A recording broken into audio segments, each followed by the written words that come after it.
감사합니다. 하나님 말씀 구약성경 시편 125편이 되겠습니다. 구약성경 898쪽 시편 125편 1절에서 5절까지 우리 한 절씩 교독하시겠습니다. 시편 125편 1절에서 5절까지 우리 한 절씩 교독하겠습니다. 여호와를 의지하는 자는 시온산이 흔들리지 아니하고 영원히 있음 같도다. 산들이 예루살렘을 두루마 같이 여호와께서 그의 백성을 지금부터 영원까지 누리시리로다.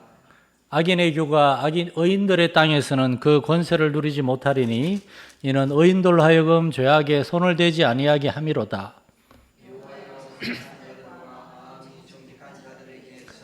같이 읽겠습니다. 자기의 굽은 길로 치우치는 자들은 여호와께서 죄를 범하는 자들과 함께 다니게 하시리로다. 이스라엘에게는 평강이 있을지어다. 아멘. 광고 말씀 몇 가지 드리겠습니다. 병고침과 신앙 회복을 위한 자율 기도 우리 계속해서 지난주 이번 주는 이래저래 휴가고 또 많이 바쁘고 그래서 그런 줄 압니다. 의무감 그런 거 가지지 말고 진짜 편할 때 언제든 오셔서 함께 기도해 주시고요. 일단 당에서 잠깐 얘기하기로는 8월 말까지 이대로 가고 8월 말에 좀 논의해서 이제 다시 새벽 기도로 돌아오든지 아니면 그것 때는 또 다시 논의할 겁니다. 8월 말까지는 저녁 기도가 계속 있을 겁니다. 그렇게 알아주시고요. 그리고 우리 젊은이 말씀 사경에 다음 주에 있습니다. 여러분 많은 기도 부탁드리겠습니다. 결혼 예배를 앞둔 최재호 집사 우리 위해서 기도해 주시고, 우리 여전히 이번 중에 계신 우리 최 집사님과 또한 정둘자 원사님 위해서도 많은 기도 부탁드리겠습니다. 시편을 125편까지 우리가 상고하면서 오늘이 163번째 시편을 공부하는데 친구 목사님들이 그런 얘기합니다. 그 짝교회 성도들 참 불쌍하다고, 참 무던하다고, 왜 그런 정신나간 일을 시작했냐고 그래서 왜요? 그러니까 옛날에나 그렇게 하는 거지 요새 그렇게 한 주제를 그렇게 하는 게 어디 있냐고 그래서 제가 어떻게든 시편만 끝내고 다음부터는 이런 걸 좀 이렇게 저도 좀 줄이도록 하겠습니다. 저 좋으라고 설교하는 게 아니니까. 그러나 저는 그렇게 믿습니다. 우리 성도들은 이런 긴 메시지에도 얼마든지 은혜를 받을 것이라고 이를 위해서 제가 좀 더 기도하고 말씀에도 좀 더 이렇게 창념하려고 하고 있습니다. 점점 시간이 지나면 저는 그런 생각이 듭니다. 결국에 교회는 그리고 목회자와 성도들은 하나님의 말씀이 얼마나 사로잡혔는가 거기에 모든 것이 다 들어있다. 최근에 제가 설교 원고를 좀 정리하다가 우리 마산전님께 처음에 안디옥 시절에 제가 처음에 부임했을 때 이제 느헤미야 8장 한 장을 가지고 4번 정도 설교한 적이 있거든요. 하나님의 말씀이 이끄시는 교회 그 원고들을 다시금 보면서 많이 거칠어요. 이렇게 성경을 아주 깊이 있게 잘 다루지 못했어요. 그럼에도 불구하고 거기에서 정말 에스라와 느헤미야라는 사람이 에스라는 하나님의 말씀을 전하고 가르치는 율법학자요 제사장 오늘날로 말하면 목회자입니다. 느헤미야는 목회자가 아닙니다. 느헤미야는 예루살렘 총독입니다. 페르시아에서 유명한 예루살렘 총독으로 일종의 정치인이요 요즘은 말하면 시장님이나 그런 사람이었어요. 그러한 평신도였어요. 그러나 그러한 사람들이 연합했을 때 거기에 여러 이렇게 제사장들과 그리고 다른 레위인들과 그런 학자들이 다 도망가서 보이지도 않았던 사람들이 함께 모여가지고 함께 예배하고 백성들이 하나님 말씀 앞에 울면서 막 그러고 있는데 에스라와 느헤미야만이 아니라 많은 이름들이 나옵니다. 느헤미야 8장에 보면 여러 사람들이 백성들에게 들어가서 지금은 슬퍼할 때가 아닙니다. 지금은 하나님께 감사할 때입니다. 그러한 슬픔과 기쁨이 공존하는 그런 걸 보면서 오늘날 한국 교회에 우리 마산전인교회도 이러한 정서적인 미국의 조나단 에드워즈라고 하는 목사님이 기독교는 신앙과 감정 두 가지가 같이 가야 됩니다. 그래서 책을 썼어요. 제 책 제목은 신앙과 정서인데 원래 쉽게 얘기하면 믿음, 신앙과 감정이에요. 믿음은 미지근하고 냉랭한 그러한 믿음이 아니라 믿음 안에는 감정의 뜨거움이 있다는 거예요.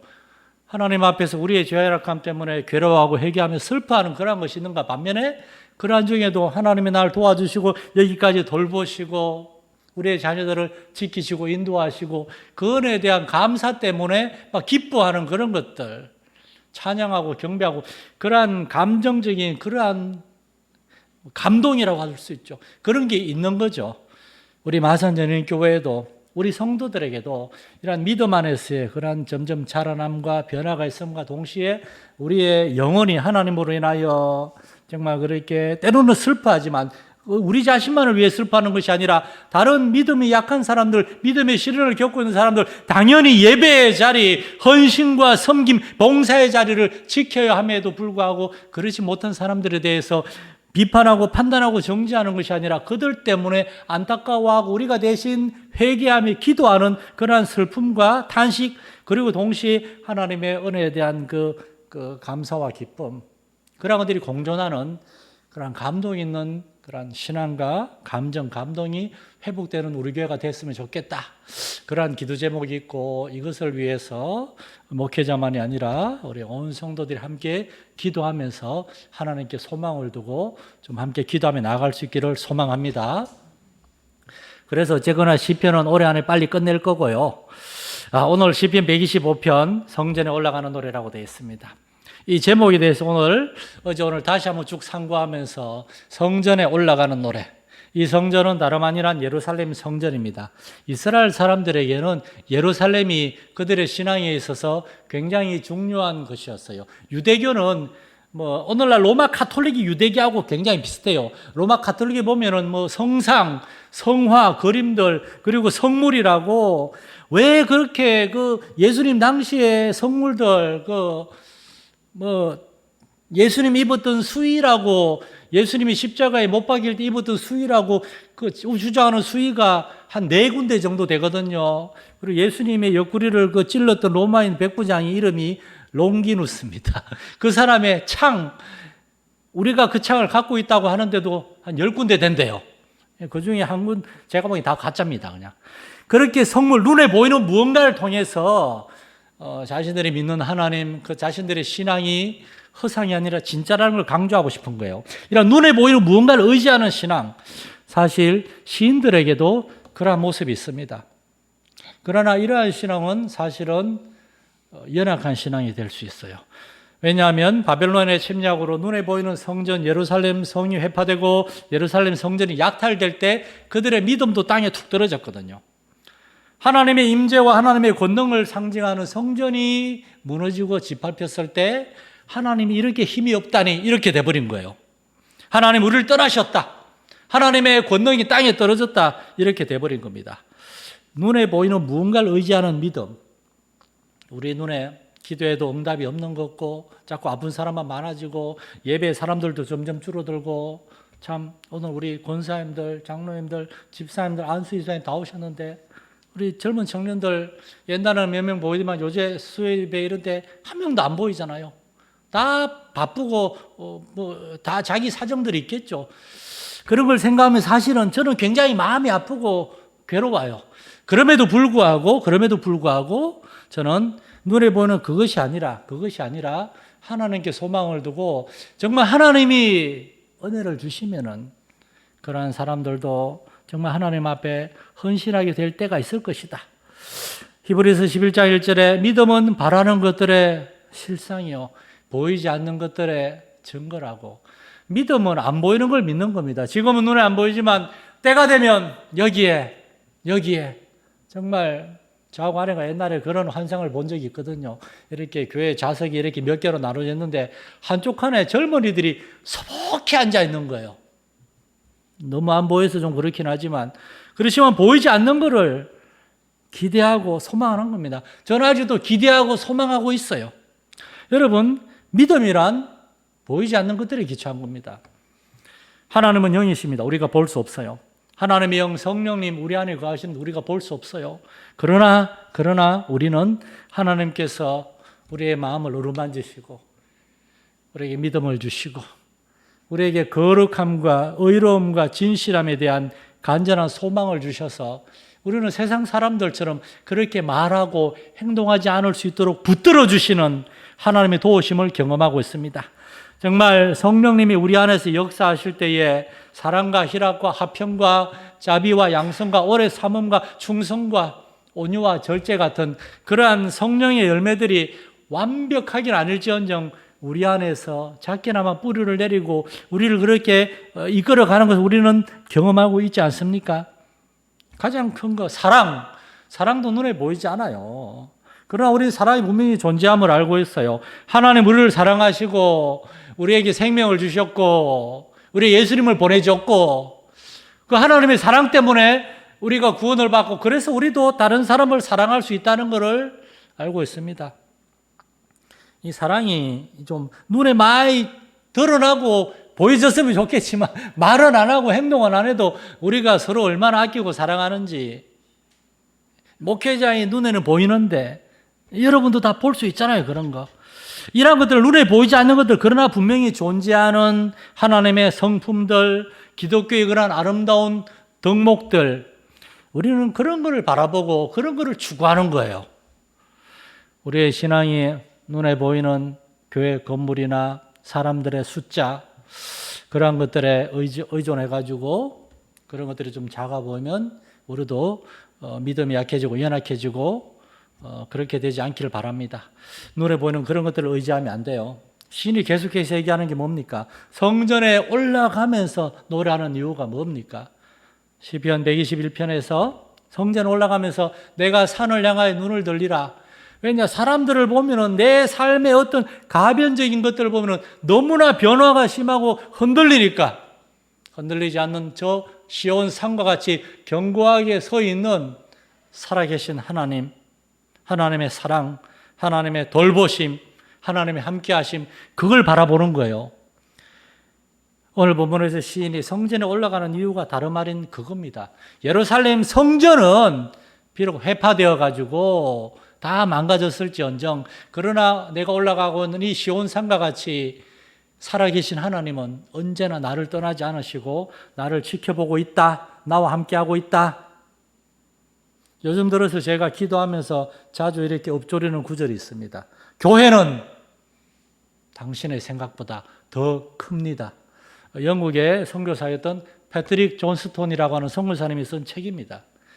영국 교회가 1960년대, 70년대 자유주의로 막 무너지고 영국 교회 성도들이 줄어가지고 교회를 내놨는데 교회 건물이 천장에 놓고 그래서 이렇게 반짝반짝하는 거 전구 달기도 좋고 해서 술집이나 디스코텍이 교회를 사가지고 몇 년 만에 교회 찾아갔더니만 교회는 없고 술집 디스코텍이 있고 이런 사례도 있답니다.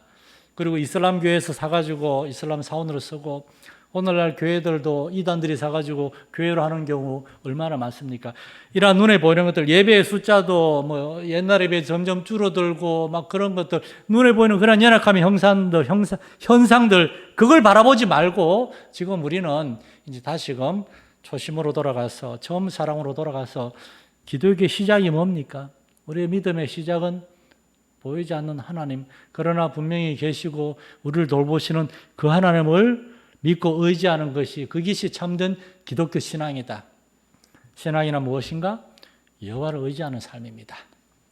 또 나아가서 오늘 시인은 우리에게 왜 성전에 올라가느냐? 성전에 뭐하러 올라갑니까? 예배하러 올라가죠. 하나님을 만나러 올라가죠. 물론 삶 속에서도 하나님을 예배하지만 이 시인은 성전에 올라가서 하나님을 만나고 싶었어요. 그래서 참으로 하나님이 나와 함께 하심을 깨닫기를 원했고 하나님과 예배를 회복하기 원했어요. 오늘 저는 예배에 대해서 또 잠깐 나누려고 하는데 시편 125편은 다름 아니라 바로 하나님을 예배하는 삶과 하나님을 예배하지 않는 삶에 대해서 우리에게 보여주고 있기 때문입니다. 예배란 무엇인가? 구약 성경에서 예배는 예배를 상징하는 많은 단어들이 있는데 그중에서 우리가 이해하기 쉽도록 가장 대표적인 두 개의 단어만 잠깐 소개해드리면 첫 번째 단어는 쏴하라는 말입니다. 창세기 18장 1절에 보면 하나님께서 아브라함에게 나타나셔요. 지금 소돔과 고모르 성에 가가지고 그 성을 심판하러 가시는데 잠깐 아브라함에게 오세요. 왜 오시는가 하면은 거기 롯이 있거든요. 그 아브라함을 만나서 얘기하다 보면 분명히 아브라함이 하나님 안 됩니다. 거기에 내 조카 롯이 있습니다. 아브라함이 롯을 위해서 중보기도 할 줄 알고 그 기도를 들으시고 롯을 구원하려고 일부러 아브라함을 만나러 오세요. 그런데 그 성경에 이렇게 되어 있습니다. 아브라함이 하나님을 보고 난 다음에 이렇게 되어 있습니다. 그가 장막문에서 달려나가 영접하며 몸을 땅에 굽히더라. 그런데 이 몸을 땅에 굽히더라 이 단어가 히브리어 쏴합니다. 히브리어 쏴란 말은 몸을 굽히고 엎드리다라는 말입니다. 욥기 1장 20절에 보면 욥이 그 극한 그 아주 엄청난 시련 앞에 욥이 일어나 겉옷을 찢고 머리털을 밀고 땅에 엎드려 예배하더라. 그렇게 돼. 그 예배하더라는 단어도 똑같이 히브리어 쏴하예요. 어떤 데서는 땅에 몸을 굽혀 엎드리다, 어떤 데서는 예배하다, 이 쏴하라는 말.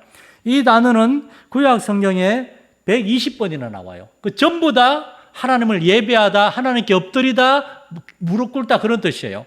그래서 구약 시대 이스라엘 사람들은 하나님을 예배하는 것은 높고 존귀하신 하나님 앞에 겸손하게 엎드리는 것이 바로 예배다 그렇게 생각했습니다. 여러분, 하나님을 믿는 저와 여러분에게 이렇게 하나님의 높고 위대하심, 존귀하심에 대한 그러한 경외심이 있습니까?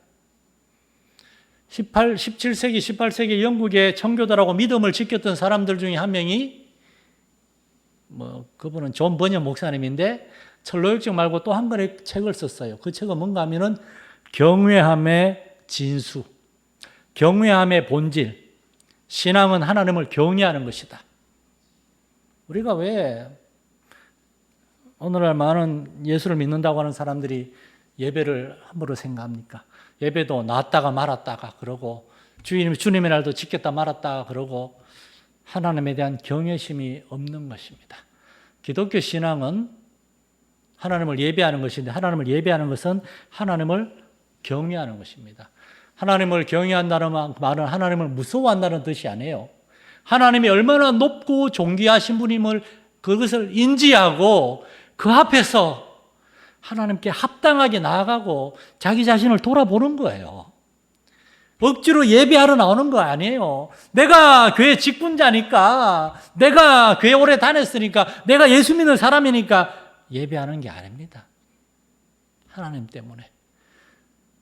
진화론자들이 얘기하는 것처럼 140억 년 전에 요만한 점에서 꽝 하는 빅뱅과 함께 온 세상이 이렇게 만들어진 것이 아니라 태초에 자존하시는 스스로 존재하시는 여호와 하나님이 말씀으로 천지와 만물을 창조하셨고 그 창조의 마지막 날에 온 세상과 이 땅, 지구를 조성하신 다음에 저와 여러분을 창조하셨다는 사실, 우리가 그것을 알고 믿기 때문에 우리의 생명과 우리의 인생의 주인이 하나님이심을 알기 때문에 우리가 언제 우리가 부모님을 통해서 태어났는지 우리는 알 수 없어요. 알 필요도 없어요. 그러나 때가 되면은 하나님 우리에게 정하신 때가 되면 우리가 이 육체의 장막을 벗어나서 우리의 영혼의 창조주이신 하나님께로 돌아갈 것을 우리는 알고 있습니다.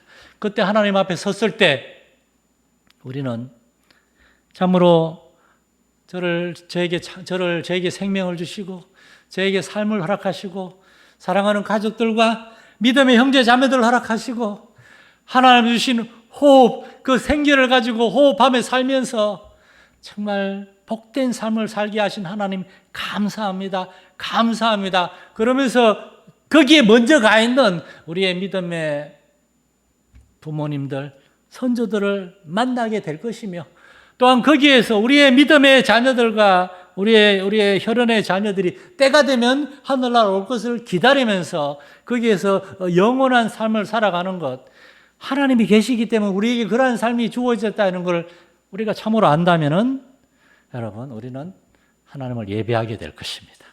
그래서 예배란 하나님을 경외함으로 하나님을 엎드리는 것이고 또한 두 번째로 히브리어 단어 중에 아바드라는 말이 있어요. 아바드라는 말은 또한 구약성에 많이 나오는 말인데 섬긴다, 봉사한다는 뜻입니다. 예배란 이 어떤 예배의식만이 아니라 하나님을 섬기는 우리의 삶 전체가 바로 예배라는 겁니다. 하나님 앞에 엎드려 경배하는 우리의 마음, 그러한 믿음, 어떤 그러한 신앙을 넘어서서 우리의 삶 전체에서 끊임없이 쉬지 않고 하나님을 섬기는 삶을 살아가는 것, 그것이 바로 예배라는 겁니다. 예수님은 요한복음 4장 23절에서 이렇게 말씀하세요. 아버지께 참되게 예배하는 자들은 영과 진리로 예배할 때가 오나니 곧 이때라. 아버지께서는 자기에게 이렇게 예배하는 자들을 찾으시느니라. 영과 진리로 하나님을 예배한다는 말은 성령님과 함께 동행하고 성령님께 순종하고 하나님의 말씀을 따라서 순종하며 살아가는 삶, 그게 바로 예배라는 겁니다.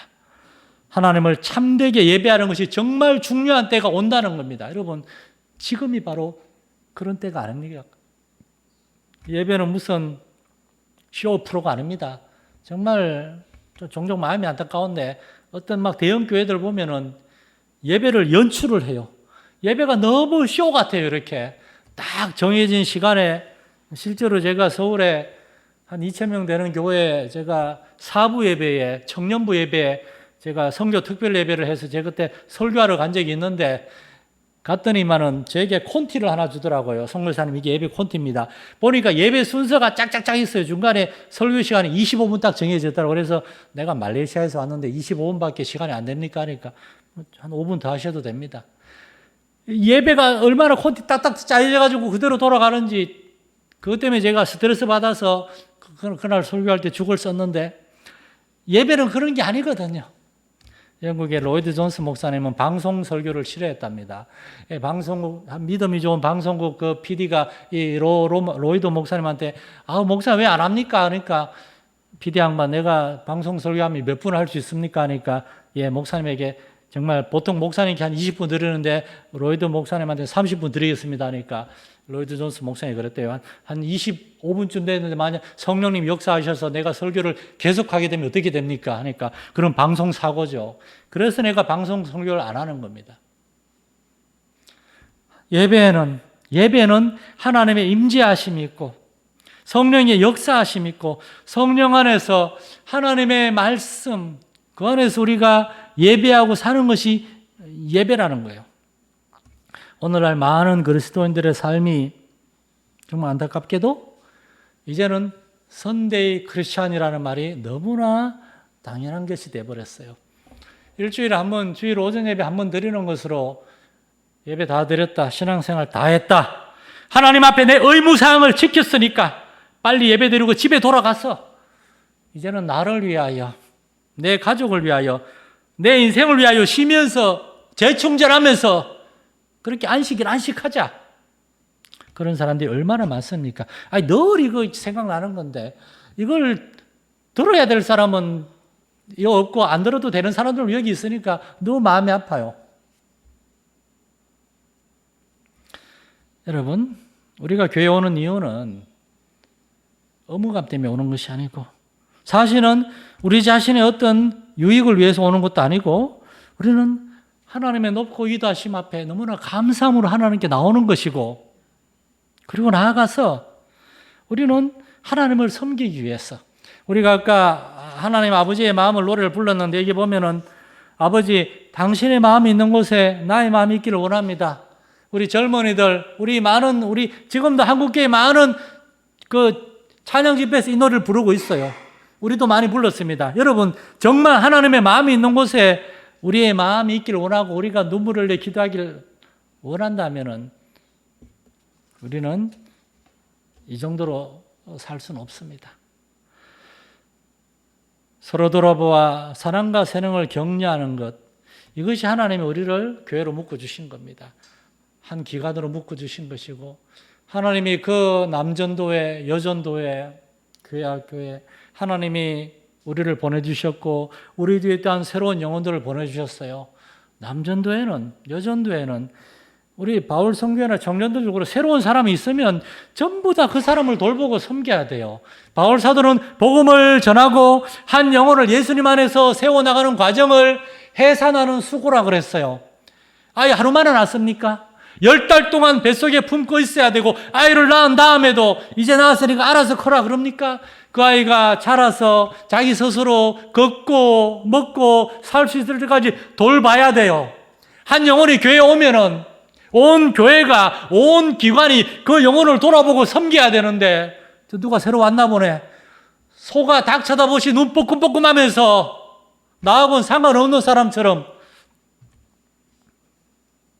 하나님이 그 영혼을 교회에 보내주시기 위해서 얼마나 역사하셨고 마침내 그가 세상에서 제일 높은 문턱이 교회 문턱입니다. 그 교회의 문턱을 넘어서 한 영혼이 교회에 왔는데 하나님께서 그 영혼들을 보내주셨는데 우리는 그 영혼들을 얼마나 제대로 섬기고 있습니까? 많은 신앙인들이라고 하는 사람들이 일주일에 교회에 와가지고 예배 한번 보고 나면은 뒤도 안 들어보고 집으로 가기 바쁘고 자기 삶의 자리로 돌아가기 바쁘고 어떤 분이 그렇게 얘기합니다. 저는 하나님만 바라보고 신앙생활합니다. 다른 사람 신경 안 쓴다 이거죠. 그런 말로 우리는 우리 자신을 포장해서는 안 됩니다. 그거는 철저히 이기적이고 무책임한 것입니다. 우리가 하나님을 바라보죠? 하나님은 영혼을 바라보고 있습니다. 그러므로 우리도 하나님의 바라보는 사람들을 봐야 돼요.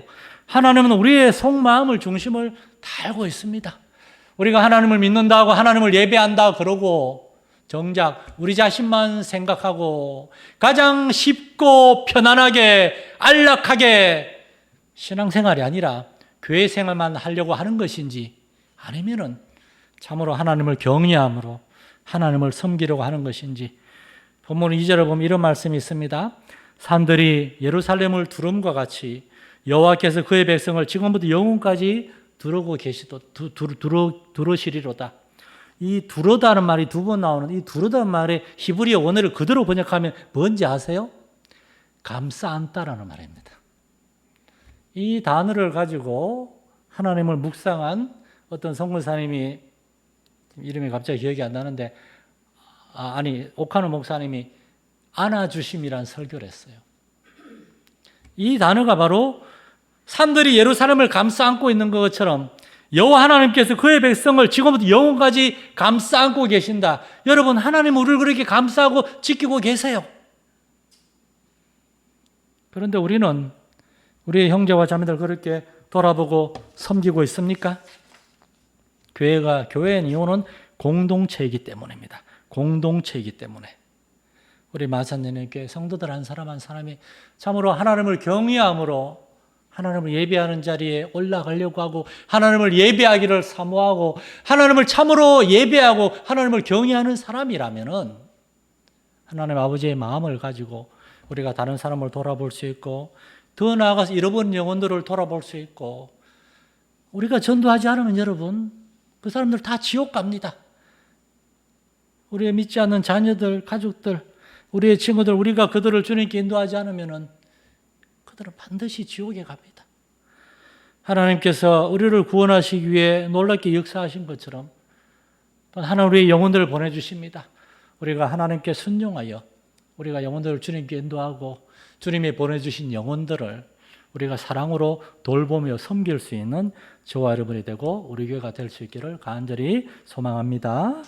살아계신 하나님 아버지, 하나님께 정말 하나님을 사모하는 마음으로 하나님의 위로를 바라고 하나님의 은혜를 바라고 시인은 예루살렘을 성전을 향하여 올라갑니다. 그리고 거기에 가서 하나님을 경외하고 하나님을 예배할 때에 그런 하나님 아버지의 마음을 알게 됩니다. 하나님은 세상에 잃어버린 영혼들, 방황하는 사람들을 바라보고 있고 그들을 주님께 인도하려고 하고 있습니다. 우리가 그러한 하나님의 마음을 가지고 하나님이 우리에게 허락하신 그러한 영혼들을 돌아보며 섬길 수 있는 은혜가 있게 하여 주시옵소서. 우리가 그렇게 영혼들을 바라보며 그들을 섬기려고 할 때 하나님이 우리를 감싸 안으시고 우리를 지키시고 보호하시며 필요를 채우시고 우리의 기도에 응답하심으로 참으로 하나님의 그 놀라운 은혜와 풍성함을 우리로 하여금 경험하게 하실 줄 믿습니다. 하나님의 은혜를 경험하고 하나님의 은혜에 순종하여 하나님 허락하신 영혼들을 섬길 수 있는 우리 교회가 되고 성도들 되게 해 주옵소서. 예수님의 이름으로 기도드립니다.